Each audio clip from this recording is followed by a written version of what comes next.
नमस्कार। मेरा नाम है अनंत त्रिपाठी। मैं एथिक्स और क्रिटिकल रीजनिंग, ये दो चीज़ें पढ़ाता हूँ। ये एक बड़ा ही डेडली कॉम्बिनेशन है, क्योंकि ये तुमको बच्चा कभी भी कोई चीज़ इसलिए एक्सेप्ट कर लेनी चाहिए क्योंकि किसी ने कह रखा है। ये आर्ग्यूमेंट बहुत कमज़ोर बना देता है, एथिक्स भी और क्रिटिकल रीजनिंग भी। किसी और ने ये कहा है, किसी और ने ये किया है, इसलिए ये सही है या इसलिए ये तुम्हें भी करना चाहिए। ये आर्ग्यूमेंट तुम्हारे ज़मीर की आवाज़ से देखोगे तब भी कमज़ोर है, और अगर तुम अपने क्रिटिकल फैकल्टीज़ को इस्तेमाल करके देखोगे तब भी तुम्हें लगेगा कि ये कमज़ोर argument. Nothing is above people's consciousness, बोले तो ज़मीर and their critical reasoning faculty. ठीक है, तो ये बात ध्यान में रखना पहले जो मैंने अभी अभी बोली। ओके, कुछ भी आपके ज़मीर और आपकी सोच इसके ऊपर नहीं है। चाहे वो आपका देश हो, चाहे वो आपका जिस देश में आप रहते हो वहां का संविधान हो, चाहे वहां की पार्लियामेंट हो, चाहे कोई धार्मिक किताब हो, चाहे वो वहां का सुप्रीम कोर्ट हो। ये सारी चीजें एक ऐसे संस्थाएं और ऑर्गेनाइजेशंस हैं which are prone to change. They can not demand your utmost dying for ever loyalty. आपकी लॉयल्टी इनके प्रति हो ही नहीं सकती है बाय इट्स वेरी डेफिनेशन। आओ बात करते हैं कैसे, जरा समझना पूरी बात। ठीक है, जैसे अगर तुम देश का उदाहरण लेते हैं, कंट्री का, I am sure you guys are smart enough to know this that countries have been on our maps for last what 200 years, 250 years बहुत मान लो तुम तो। फ्रेंच रेवोल्यूशन के बाद से मान लेते हैं, उसके पहले तो भाई राजघराने होते थे, तो वो लोग को लगता था कि भाई राजघरानों की ही आपको लॉयल्टी होनी चाहिए। तो क्या वो सही थे? नहीं। तो अगर वो सही नहीं थे तो एक दूसरा मॉडल जो उसी आधार पे ही बना है, उसी आधार पे तो नहीं बना है, चलो मैं मान लेता हूं ये बात मैंने गलत बोली, बट यस उससे मिलता जुलता है। तो वो भी अपने आप को सर्वकालीन हमेशा के लिए सच और सही नहीं क्लेम कर सकता है। ठीक है, फिर बात करते हैं जैसे मान लो किसी धार्मिक किताब की, चाहे वो कुरान हो, चाहे वो गीता हो, चाहे वो बाइबल हो। क्या ये क्लेम कर सकते हैं कि ये सर्वदा सदैव हमेशा के लिए सही और बिल्कुल सही है, यही सही है, आपको हमेशा इनके प्रति लॉयल होना चाहिए? नहीं कर सकते, क्योंकि भाई ये सब भाषा में लिखे गए, भाषा itself is prone to change. भाषा का मतलब बदलता रहता है, यानी कि इनके इंटरप्रिटेशंस बदलते रहेंगे अपने अपने समय के अनुसार। तो हम उनके खिलाफ अगर हम ये कहते हैं कि भाई वही हमारे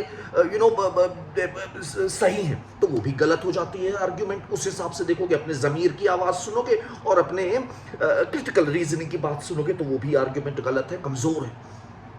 फिर बात करो पार्लियामेंट की। अगर तुम पार्लियामेंट में तो यार हर 5 साल, हर 2 साल, हर 4 साल पे नई नई पार्टियां आती हैं, नए नए नियम कानून बनाती हैं, अपनी ही बात को बदल देती हैं। So they cannot also claim your utmost forever dying loyalty. They cannot.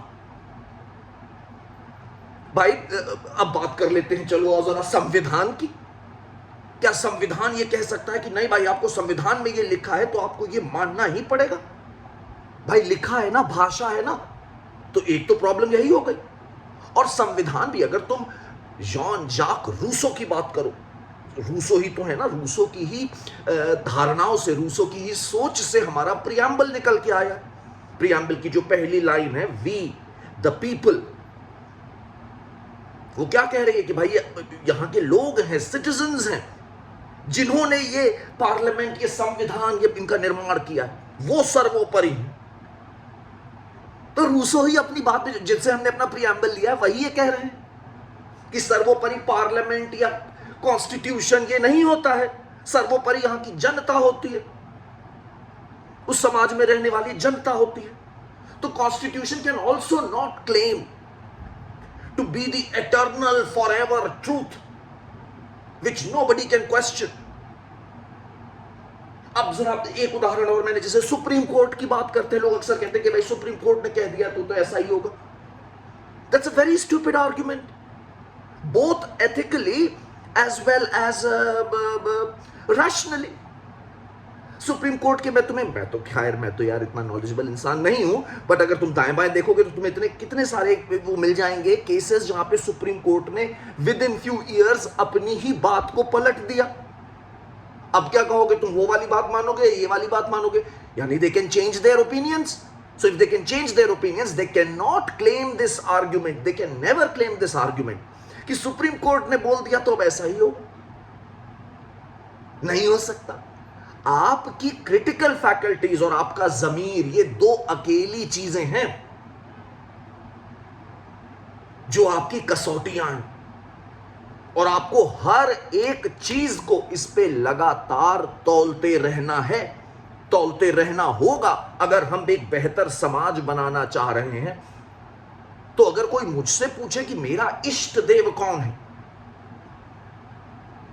तो वो ना कंट्री है, ना कोई वो दूसरी धार्मिक किताब है, ना वो पार्लियामेंट है, ना वो सुप्रीम कोर्ट है. नहीं, मेरा जमीर और मेरी खोपड़ी, यही दो चीज हैं जिनको मैं मान सकता हूं कि भाई दिस इज व्हाट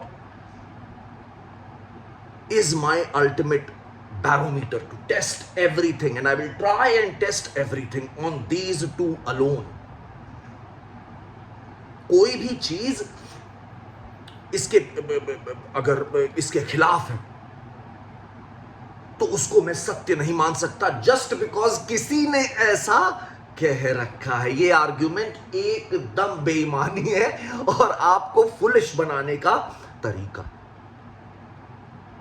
तो पहले तो ये मेरा स्टार्टिंग पॉइंट है आर्ग्यूमेंट का. अब मैं बात, अगर तुमने यहां तक मेरी मोटी मोटी थोड़ी सी समझी और पेशेंस के संग यहां तक पहुंच गए, तो बात को थोड़ा सा एक दो लाइन और आगे बढ़ा रहा हूं. ठीक है, बात को इस तरह दिशा में बढ़ा रहा हूं कि बेटा आजकल ये वक्फ अमेंडमेंट बिल बड़ा चल रहा है यार, है ना. इसमें वक्फ में देखो कहां कहां कितना कितना लोग कह रहे हैं, क्या क्या बोल रहे हैं. तुम लोग भी आई एम श्योर इसके बारे में पढ़ रहे होगे, सुन रहे होगे.